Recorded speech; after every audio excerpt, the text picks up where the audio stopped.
শুধুমাত্র আপনাদের জন্য 150 টাকার বিনিময়ে জগৎ বিখ্যাত রাঁধুনির কাছ থেকে এই রেসিপিটা আমি শিখে নিলাম। সবার প্রথমে নিয়েছি কিছুটা বরবটি আর কাঁকরোল, এগুলো সিদ্ধ হওয়ার জন্য বসিয়ে দিয়েছি। এগুলো বেশ কিছুক্ষণ ধরে অনেক বেশি জাল দিয়ে সিদ্ধ করতে হবে। যাই হোক, আমার এদিকে সিদ্ধ হয়ে যাচ্ছে।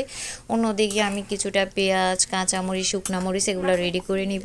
এই ভর্তা করার জন্য সবার প্রথমে যেটা লাগবে মানে কাঁচামরিচ টালা, যেটা মাস্ট প্রয়োজন। সাথে আমি কিছুটা শুকনো মরিচও দিয়েছি, পেঁয়াজ।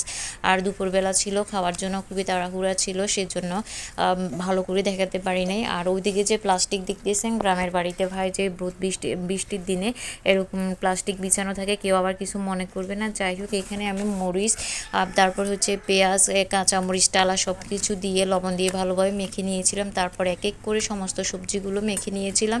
এরপরে দিয়েছি পরিমাণ মতো সরিষার তেল। এই তো আরও দিয়েছি কিছুটা ধনিয়া পাতা।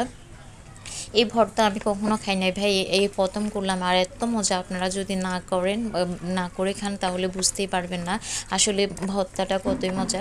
এই রেসিপিটা হচ্ছে জগৎ বিখ্যাত রাঁধুনি পুচির মায়ের, আপনারা হয়তো জানেন।